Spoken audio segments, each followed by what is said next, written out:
Everyone, कैसे हैं आप सब। तो आज की इस वीडियो में मैं आप सभी बच्चों को जैक बोर्ड में क्लास 11th में आप सभी बच्चे पढ़ रहे हैं और क्लास 11 सोशियोलॉजी यानी कि समाज शास्त्र में आप सभी बच्चों को पेपर में जो सवाल पूछे जाएंगे वो 40 सवाल मैं आप सभी बच्चों को यहाँ पर आज के वीडियो के माध्यम से यहाँ पर कवर करने की कोशिश करूंगा। तो आप सभी बच्चे वीडियो के लास्ट तक बने रहिएगा। वीडियो पसंद आए तो वीडियो को लाइक करें, चैनल पर अगर न्यू आए तो चैनल सब्सक्राइब करें, साथ में बेल आइकन पे क्लिक करें ताकि इसी प्रकार पल पल की हर वीडियो का नोटिफिकेशन आपको हमारे चैनल मिलता रहे। डिस्क्रिप्शन बॉक्स में हमारा एक छोटा सा टेलीग्राम परिवार है जहां आप जुड़ना चाहते हैं हमसे जुड़ सकते हैं, और एक फेसबुक पेज है जहां जुड़ जाइएगा। तो अगर कुछ पूछना रहेगा भविष्य में तो आप मुझसे हम पर पूछ सकते हैं। और आप सभी बच्चों को बता दूं, सोशियोलॉजी का इससे पहले 1 या 2 वीडियोस हमारे चैनल पर अपलोडेड है, जाकर अगर नहीं देखा है तो जिसका लिंक डिस्क्रिप्शन बॉक्स में मिल जाए, देख लीजिएगा। पेपर से पहले सारा का जो सारा सिलेबस आपका 40 एमसीक्यू जो आने वाला है पेपर में वो सारा का सारा यहां से कवर हो जाएगा। देखिए क्या है, पहला सवाल आपसे पूछा जाएगा, बोला हुआ यहां पर कि भारतीय समाजशास्त्र के पिता का जो श्रेय है निम्नलिखित में से किसे दिया जाता है। यानी समाजशास्त्र के जनक अगर बोला जाए, समाजशास्त्र के पिता, वो श्रेय किसको मिलता है? एमएस श्रीनिवास को, या फिर केएम कपाड़िया को, या जीएस धुरिये को, या फिर एससी दुबे को। तो ये श्रेय किसको दिया जाता है हमारे भारतीय इतिहास में? जो भारतीय इतिहास के पिता का श्रेय मिलता है वो मिलता है किसको बच्चों? जेएस धुरिये। ऑप्शन नंबर सी क्या हो जाएगा, या 3 नंबर इसका राइट आंसर हो जाएगा। अगला हमारे पास देखिए पुस्तक वाला सवाल, 1 या 2 पुस्तक वाला सवाल एकदम पेपर में डिटो पूछेगा आपको। जैसे इसमें एक सवाल लिखा हुआ है कि social change in modern India, ये जो पुस्तक है वो किनके द्वारा लिखी गई ये बताना है हमें। यह लिखी गई एम.एन. कर्ण के द्वारा, एम.एन. निवास के द्वारा, एम.एस.ए. राव के द्वारा, या फिर योगेंद्र सिंह के द्वारा। तो ये जो पुस्तक है social change in modern India, ये पुस्तक किसने लिखी है बच्चों? तो ये लिखा गया किसके द्वारा? एम.एन. निवास के द्वारा। ऑप्शन नंबर क्या होगा? 2 नंबर इसका राइट आंसर हो जाएगा। अगला बोला गया डॉक्टर धुरिये के अनुसार जो इंडो आर्यन प्रजाति है बेसिकली, ठीक है, कि लोग सर्वाधिक हमारे कहां पाए जाते हैं? राजस्थान में, पंजाब में पाए जाते हैं, या फिर मध्य प्रदेश में, या फिर इनमें से सभी जगहों में जो इंडो आर्यन प्रजाति के लोग हैं वो पाए जाते हैं। तो आप बताइए, बेसिकली जो हमारे कह सकते हैं इंडो आर्यन जो ऐसे लोग रहते हैं वो हमारे भारत में क्या होता है, नॉर्थ पार्ट में ज्यादा पाए जाते हैं, और नॉर्थ बोलिएगा नॉर्थ ईस्ट वाले भाग में ज्यादा देखा जाता है। तो राजस्थान भी सही है, पंजाब भी सही, मध्य प्रदेश भी सही है, तीनों कथन सही है। इसलिए हम लोग क्या करेंगे, ऑप्शन नंबर डी इसका सही जवाब टिक कर लेंगे। अगला हमारे पास देखिए यहां पूछा हुआ है धूजटी प्रसाद मुखर्जी जी का जो जन्म हुआ था वो किस वर्ष हुआ था, ये आपको बताना है। ऑप्शन नंबर ए 5 अक्टूबर 1894, अगला है 5 अक्टूबर 1896। देखिए सब में 5 अक्टूबर है, बस ईयर का अंतर है, एक में 1894 है, एक 96 है, एक 1985 है, या फिर एक 1857 है। तो हमारे पास राइट आंसर क्या होगा बच्चों? वो होगा 1894। ऑप्शन नंबर ए इसका राइट आंसर हो जाएगा। अगला सवाल है यहां पर पूछा हुआ आपसी बच्चों के कि A.R. देसाई की जो पुस्तक है रूरल सोशियोलॉजी, ठीक है, इन इंडिया, यह जो पुस्तक है वो किस वर्ष प्रकाशित हुई थी, पब्लिश हुई थी, बताना है। ठीक है, 4 आपको ऑप्शन दिए गए, 1969, 1970, 1971 और 1972। तो ये जो पुस्तक है A.R. देसाई के द्वारा की लिखी जो पुस्तक है ये किस वर्ष पब्लिश हुई थी बच्चों? तो याद रख लीजिएगा, सन, मतलब जो सन है बेसिकली हमारे पास या से ईयर कह सकते हैं आप लोग, 1969 में क्या हुआ था, ये बुक पब्लिश हुआ था। एक और बुक के बारे में देखिए हमेशा पूछा जाता है, जो कह सकते हैं हमारे पास कि रूरल सोशियोलॉजी इन इंडिया, ये जो पुस्तक किसने लिखी है? तो डीपी मुखर्जी के द्वारा देखिए लिखा गया, याद रखिएगा। और ये वाला सवाल, दास कैपिटल किसकी रचना है बच्चों? ये क्वेश्चन हमेशा पेपर में आता है, याद रखिएगा।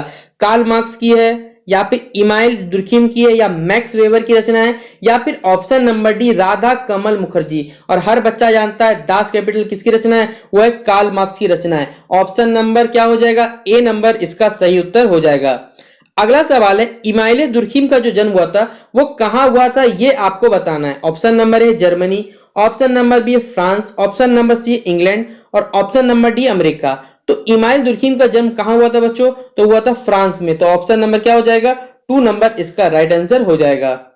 अगला सवाल है मैक्स वेबर का जो जन्म हुआ था वो किस वर्ष हुआ था, ये आपको बताना है। तो यहां पर आपको 4 ऑप्शन दिए गए, 1964, 1764, 1800। देखिए सब में क्या एक एक शताब्दी का अंतर यहां पर कह सकते हैं, यहां पर 100 साल का गैप देखा जा रहा है। और यहां पर मैक्स वेबर का जो जन्म हुआ था कब हुआ था? 1864 को। तो ऑप्शन नंबर क्या हो जाएगा? 3 नंबर इसका राइट आंसर हो जाएगा। अगला सवाल है दुर्खिम ने अपनी पुस्तक ली सुसाइड में अनेक कह सकते हैं आंकड़ों के माध्यम से आत्महत्या की क्या प्रमाणित करने का जो प्रयास किया जाता है वो आपको बताना है। ये त्रासदी है, ये राजनीतिक घटना है, एक सामाजिक घटना है, या फिर एक आकस्मिक घटना है। देखिए एक त्रासदी तो नहीं हो सकती, ना ही राजनीतिक घटना, किसी का सुसाइड हो सकता है, होगा तो एक सोशल घटना हो सकता है। तो ऑप्शन नंबर क्या हो जाएगा, सी नंबर इसका राइट आंसर हो जाएगा। अगला सवाल है, पश्चिमीकरण की अवधारणा जो है वो किसने दी थी? फ्रेंजर ने, option number B M.N. Srinivas ने, या फिर option number C McIver and पेंज ने, या फिर ऑप्शन नंबर डी आपके पास है कार्ल मार्क्स।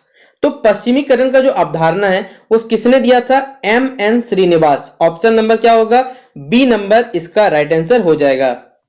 अगला सवाल है, आप लोग तो ये लोग खुद बता दीजिएगा, वायुमंडल में जो कार्बन डाइऑक्साइड की मात्रा से जुड़ा हुआ सवाल आपसे बच्चों से पूछा हुआ है।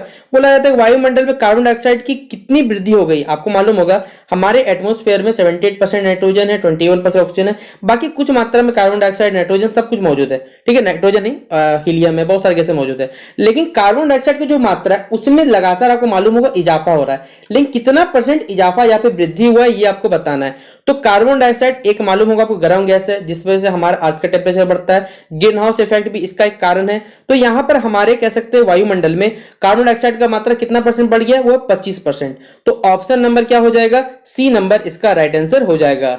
अगला सवाल आपसे बच्चों से पूछा हुआ है कि भोपाल गैस कांड यानी भोपाल गैस ट्रेजेडी जो हुआ था, आपको मालूम होगा इस पे एक नेटफ्लिक्स पे एक मूवी जारी किया गया। अगर आपने नहीं देखा है तो आर माधवन की बहुत फेमस मूवी है, एक बार जरूर देखिएगा इस मूवी को, आपको बहुत अच्छा लगेगा। भोपाल गैस कांड से जुड़ा हुआ मूवी है और ये किस वर्ष हुआ था? वर्ष 1984 में यह घटना घटित हुआ था भोपाल में। ऑप्शन नंबर क्या हो जाएगा, 2 नंबर इसका राइट आंसर हो जाएगा। अगला सवाल है हमारे पास, अच्छा इस मूवी का नाम है द रेलवे मैन, आप सर्च कर लीजिएगा आपको मिल भी जाएगा। ठीक है, फिर अगला बोला है सूर्य, आकाश, नदी, वायु, पहाड़ आदि को किस पर्यावरण के अंतर्गत रखा जाता है? ये हमारी सांस्कृतिक पर्यावरण के अंतर्गत आता है, वैज्ञानिक कह सकते हैं पर्यावरण के अंतर्गत आता है, या फिर ऑप्शन नंबर डी भौगोलिक पर्यावरण, या फिर ऑप्शन नंबर जो डी हो जाएगा हमारे पास वो बाह्य परिवर्तन या फिर बाह्य पर्यावरण के अंतर्गत आता है। तो ये सूर्य, आकाश, ये सब के सब क्या है, भौगोलिक चीजें हमारी। तो ऑप्शन नंबर क्या हो जाएगा, सी नंबर इसका राइट आंसर हो जाएगा। अगला सवाल है, मानव शास्त्रियों ने संपूर्ण पर्यावरण को कितने भागों में विभाजित किया, ये आपको बताना है। ये 2 भागों में विभाजित हुआ था, 3 भागों में, 4 भागों में, या फिर हमारे पास 5 भागों में। तो जो कह सकते हैं मानव शास्त्रियों ने हमारे संपूर्ण जो पर्यावरण है उसको 2 भागों में बांटा हुआ है, एक बायोटिक, ए बायोटिक, जिसमें जान है और एक जिसमें जान नहीं है। तो यही हो जाएगा हमारे पास क्या, एक ऑप्शन नंबर ए इसका राइट आंसर हो जाएगा। अगला हमारे पास है वैज्ञानिक के मतानुसार यानी वैज्ञानिक के अनुसार कहा गया है संपूर्ण धरातल का कितने प्रतिशत भाग वनों से घिरा है? तो वायु प्रदूषण से मनुष्य को कोई हानि नहीं होगी। यानी अगर हमारा जो कह सकते धरातल या जमीन वाला हिस्सा है अगर ये पेड़ पौधों से घिरा हुआ है तो ही हम लोग क्या बचे हुए, अगर ये नहीं घिरा हुआ रहेगा तो प्रदूषण लेवल बढ़ जाएगा। लेकिन कितना परसेंट हमारे पास घिरा हुआ होना चाहिए ये आपसे पूछा गया है, 20%, 30%, 33% या फिर 38%। और सही उत्तर क्या हो जाएगा बच्चों हमारे पास 33%। ऑप्शन नंबर 3 हो जाएगा इसका सही उत्तर। अगला है निम्नलिखित में से कौन सा जल प्रदूषण से होने वाला रोग है?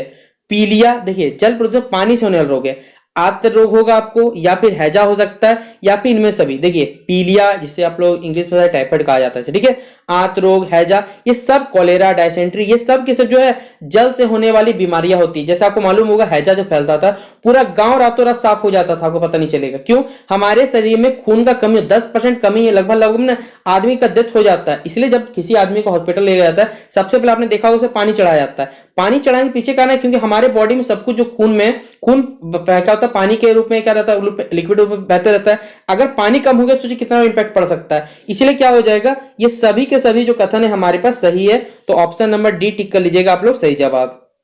अगला है साइबेरिया के टुंड्रा, सहारा के जो हमादा अथवा अमेजन के जो जंगलों में मनुष्य लगभग शून्य, यह कथन जो है किसके द्वारा दिया गया था? रॉस के द्वारा। अगला कथन मतलब जो हमारे पास नाम है वो ऑकबर्न तथा निमकॉफ के द्वारा, फिर मैकाइवर के द्वारा, या फिर ऑप्शन नंबर जो डी हमारे पास है वो यहाँ पर ब्रंस के द्वारा। तो ये कथन किसके द्वारा दिया गया था बच्चों? वो है ब्रंस के द्वारा। तो ऑप्शन नंबर क्या हो जाएगा? डी नंबर इसका राइट आंसर हो जाएगा। अगला सवाल, ओजोन, आपको मालूम होगा ओजोन परत हमारे पृथ्वी और चारों ओर, पृथ्वी के चारों ओर हमें घेर के रखी हुई है, जिससे सूर्य की किरणों से हम लोग बचते हैं। कौन सी किरण? वो पराबैंगनी किरण, अल्ट्रावायलेट रेस से। अब ये ओजोन का परत, इससे फॉर्मूला तो O3 होता है, लेकिन इसके परत में भी देखिए कमी आई है। तो कितना % कमी आया है यही हमको बताना है। तो लगभग माना जाता है 6 से 7% का इसमें कमी आया है। ऑप्शन नंबर क्या हो जाएगा? 2 नंबर इसका राइट आंसर हो जाएगा। अगला सवाल है, निम्नलिखित में से क्या पर्यावरण के भौतिक पक्ष में शामिल नहीं होते? एक जलवायु है, भूमि का क्षेत्रफल है, मौसम है, या फिर परंपरा है। तो पर्यावरण का भौतिक पक्ष बोला गया, फिजिकल आपको बताना पक्ष, ना कि ये। तो परंपरा भैया कब से हो गया भौतिक पक्ष? ये नहीं आएगा। तो ऑप्शन नंबर क्या हो जाएगा? 4 नंबर इसका राइट आंसर हो जाएगा। अगला सवाल है, निम्नलिखित में से क्या पर्यावरण के सामाजिक पक्ष में शामिल नहीं है? अब ये सामाजिक पक्ष में शामिल नहीं पूछा गया। जनरीति, पालतू पशु, मूल्य, या फिर परिवार। आप खुद बताइए, सामाजिक पक्ष वाला नहीं होने वाला बोला है, तो इस बार क्या हो जाएगा? पालतू पशु क्या हो जाएगा हमारे पास? Option number 2। अगला सवाल है, उद्ध विकास का जो सिद्धांत है ये किसने प्रतिपादित किया था? ये आपको बताना है। एंडरसन ने। पालतू पशु, अच्छा ये पालतू पशु बच्चों 2 बार रिपीट हो गया, हटा दीजिएगा, ये ऑप्शन ही गलत है हमारे पास, ठीक है। इस ऑप्शन की जगह आंसर भी सही कर लीजिएगा, चार्ल्स डार्विन होगा इसका आंसर, ठीक है। चार्ल्स डार्विन ने उद्ध विकास का सिद्धांत क्या हुआ तो दिया था। तो ऑप्शन नंबर याद रखिएगा, चार्ल्स डार्विन हो, डार्विन भी याद रख लीजिए तो काम हो जाएगा। डार्विन इसका राइट आंसर होगा, चार्ल्स डार्विन। ऑप्शन नंबर क्या होगा? 2 में इसको राइट आंसर कर लीजिएगा, ठीक है। अगला सवाल आपसे बच्चों यहाँ पूछा हुआ है कि निम्न में से कौन सामाजिक परिवर्तन के रेखीय सिद्धांतों को स्वीकार नहीं करता? 10। यहां पर अगला ऑप्शन है हमारे पास 8 है, अगला ऑप्शन है हमारे पास 6। तो कौन सामाजिक परिवर्तन रेखीय सिद्धांतों को स्वीकार नहीं करता ये आपको बताना है। क्या हो जाएगा बच्चों हमारे पास? तो हो जाएगा 8, ऑप्शन नंबर 2 इसका ये ऑप्शन टिक कर लीजिएगा, सही जवाब, ठीक है। फिर बोला गया है कि सामाजिक परिवर्तन, ठीक है, का सांस्कृतिक जो गतिशीलता का सिद्धांत है ये किसने प्रतिपादित किया था? डार्विन ने दिया था, स्पेंसर ने दिया था, प्लेटो ने दिया था, या फिर सोरोकिन के द्वारा ये जो कह सकते हैं सिद्धांत है ये दिया गया था, हमें बताना है। तो ये सिद्धांत किसके द्वारा दिया गया है? वो सोरोकिन के द्वारा। तो ऑप्शन नंबर क्या होगा? डी नंबर इसका राइट आंसर हो जाएगा। अगला सवाल है, गांवों के वर्गीकरण के 6 आधारों का जो उल्लेख है वो किसने किया है? रॉबर्ट रेडफील्ड ने, S.C. दुबे ने, प्रोफेसर हेराल्ड ने, या D.P. मुखर्जी ने। या मुखर्जी नहीं होगा, मुखर्जी होगा, ठीक है, मैं आपको बता दे रहा हूं। तो यहां पर गांव के वर्गीकरण को 6 आधारों का जो उल्लेख है वो किनके द्वारा किया गया था? तो ये थे S.C. दुबे। तो ऑप्शन नंबर 2 हो जाएगा, राइट आंसर होगा इसका करेक्ट आंसर। अगला सवाल है, द कल्चर ऑफ सिटीज जो पुस्तक है इसके लेखक का नाम आपको बताना है। प्रोफेसर मम्फोर्ड, कैमिली रोइजर, गिस्ट और एल्बर्ट, या फिर बीट स्ट्रीड। तो इस जो हमारे पास बुक है द कल्चर ऑफ सिटीज, इस पुस्तक के लेखक कौन है बच्चों? तो वो है प्रोफेसर मम्फोर्ड। ऑप्शन नंबर ए हो जाएगा इसका सही जवाब। अगला सवाल है, सामाजिक परिवर्तन का सबसे शक्तिशाली कारण है महिलाओं की शिक्षा, धार्मिक प्रभाव की दुर्बलता, धर्मनिरपेक्षीकरण, या फिर प्रौद्योगिक कारक। क्या हो जाएगा हमारे पास का राइट आंसर बच्चों 26 नंबर का? तो सबसे सही जवाब बच्चों वो हमारे पास प्रौद्योगिक कारक, ऑप्शन इंडस्ट्रियल बेसिक फैक्टर्स हो जाएंगे। ऑप्शन नंबर डी क्या होगा इसका सही जवाब। अगला सवाल है 27 नंबर पूछा हुआ है कि ग्रामीण नगरीय निरंतरता शब्द का जो प्रयोग है किस समाजशास्त्री ने किया था? बर्दू ने, सिम्से ने, एंडरसन ने, या फिर मेरिल एवं एल्ड्रिज ने। तो ये जो वर्ड है कह सकते हैं ग्रामीण नगरीय निरंतरता शब्द का प्रयोग, तो वो हो जाएगा बद्दू ने। ऑप्शन नंबर क्या हो जाएगा? ए नंबर इसका राइट आंसर हो जाएगा। फिर बोला गया सामाजिक आंदोलन का घटक है कौन सा? योजनाबद्ध, उत्कर्ष प्रकृति, या फिर विचारवाद, या फिर ऑप्शन नंबर डी इनमें से सभी कथन सही है। तो सामाजिक आंदोलन का घटक क्या है बच्चों? ये तीनों ही कथन हमारे पास सही है। तो ऑप्शन नंबर क्या हो जाएगा? डी नंबर इसका राइट आंसर हो जाएगा। अगला सवाल बोला गया वे कानून जो राज्य में प्रचलित सभी कानूनों से ऊपर होते हैं वो कानून क्या कहलाते हैं? सार्वजनिक कानून, संवैधानिक कानून, अध्यादेश कहलाते हैं, या फिर ये प्रशासकीय कानून। तो ऐसा कानून जो राज्य में सभी कानून से ऊपर होंगे उसको क्या कहा जाएगा? तो उसको कहा जाएगा संवैधानिक, जो संविधान के द्वारा देखिए निर्मित हुआ है। तो ऑप्शन नंबर क्या होगा? बी नंबर इसका राइट आंसर हो जाएगा। अगला सवाल है यहाँ से बच्चों ने पूछा हुआ है कि निम्नलिखित में से कौन सा अपराध का जैविकीय कारक नहीं है? वंशानुसंक्रमण, शारीरिक दोष या रोग, या आयु या जलवायु। तो कौन सा हमारे पास अपराध का जैविकीय कारक नहीं है बच्चों? वो हो जाएगा हमारे पास जलवायु, कभी नहीं हो सकता। तो ऑप्शन नंबर क्या हो जाएगा? डी नंबर इसका सही जवाब आप लोग टिक करिएगा। सवाल इसी तरह पूछा हुआ है आप सही बच्चों से कि निम्नलिखित में से कौन सा अपराध का व्यक्तिगत कारक नहीं है? नशा या मद्यपान, युद्ध, वैवाहिक स्थिति, या शिक्षा का स्तर। तो कौन सा अपराध का व्यक्तिगत मतलब पर्सनल कारण नहीं है आपको बताना है, वो हो जाएगा युद्ध। ऑप्शन नंबर क्या हो जाएगा, 2 नंबर इसका सही उत्तर हो जाएगा। अगला होगा हमारे पास सामाजिक परिवर्तन में भूमिका निभाते हैं टीवी, समाचार पत्र, रेडियो या फिर उपयोग से। सामाजिक परिवर्तन में कौन भूमिका निभाएगा, तो तीनों निभा सकता है, टीवी भी है, समाचार पत्र भी, रेडियो, तीनों का योगदान है, इसलिए ऑप्शन नंबर क्या होगा, डी नंबर उपयोग सभी इसका सही उत्तर हो जाएगा। अगला सवाल है निम्नलिखित में से प्रौद्योगिकी का अंग कौन सा सही है बताना। उत्पादन के कारण हो जाएगा, ऑप्शन नंबर बी ज्ञान है, ऑप्शन नंबर सी दक्षता है और ऑप्शन नंबर बी आविष्कार। तो प्रौद्योगिकी मतलब इंडस्ट्रियल में अगर आविष्कार नहीं हो तो काम हो सकता नहीं, इसलिए हमारे पास सबसे सही ऑप्शन होगा ऑप्शन नंबर क्या होगा, 4 नंबर इसका राइट आंसर होगा। अगला हमारे पास है निम्नलिखित में से कौन सामाजिक परिवर्तन के चक्रीय समर्थक है। दुर्खिम है, वेबर है, टॉयनबी है या फिर अगस्ट कॉम्टे।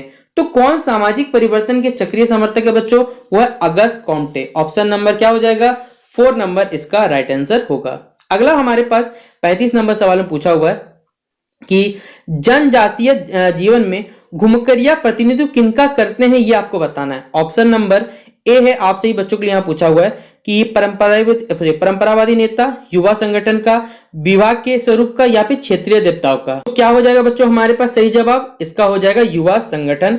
ऑप्शन नंबर 2 टिक कर लीजिएगा सही जवाब।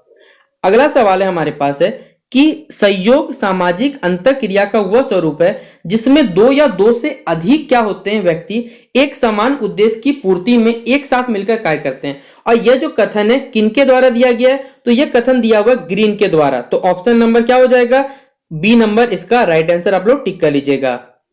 अगला सवाल है आपसे बच्चों यहां पूछा हुआ है कि निम्नलिखित में से किसके लिए यह विश्वास किया जाता है कि वो जाति का ऊर्ध्वाधर इकाई को निरूपित करता है, और इसका राइट आंसर क्या होगा बच्चों, हमारे पास ऑप्शन नंबर सी संस्कृतिकरण क्या हो जाएगा, इसका राइट आंसर हो जाएगा। अगला सवाल है 38 नंबर पूछा हुआ है सामाजिक स्तरीकरण से अभिप्राय है किसी सामाजिक व्यवस्था में व्यक्तियों को ऊंचे तथा नीचे के पदोन्नत क्रमान में विभाजन। यह जो कथन है किनके द्वारा दिया हुआ ये कथन है आपको बताना है, और ये कथन किनके द्वारा दिया हुआ, टॉलकट पाइसंस के द्वारा दिया गया कथन है, ऑप्शन नंबर ए। अगला सवाल है समाजशास्त्र में सामाजिक संरचना का प्रयोग सर्वप्रथम किसने किया था, यह हमें बताना है। तो इसने किसने किया था, हर्बर्ट स्पेंसर ने यह किया था। तो ऑप्शन नंबर क्या होगा, 2 नंबर हो जाएगा। फिर अगला सवाल है सजातीय समूह के अंतर्गत यानी सेम होमोलॉजी सीरीज के अंतर्गत वे व्यक्ति आते हैं जिनका एक वास्तविक अथवा काल्पनिक पूर्व होता है तथा उसमें सह अस्तित्व की भावना पाई जाती है। और ये क्या होगा बच्चों इसका राइट आंसर, तो होगा हमारे पास सिवंतु और कवान, और ये ऑप्शन नंबर देखिए 3 में इसका राइट आंसर दिया हुआ है। तो ये हमारे कंप्लीट होते हैं क्लास 11 सोशियोलॉजी। आप सही बच्चों के लिए इंपॉर्टेंट 40 क्वेश्चन, आप सही बच्चे आराम से पेपर दीजिए, फिर उसके बाद हम लोग आराम से मिलेंगे क्लास 12 में। तो तब तक के लिए जय हिंद, जय भारत।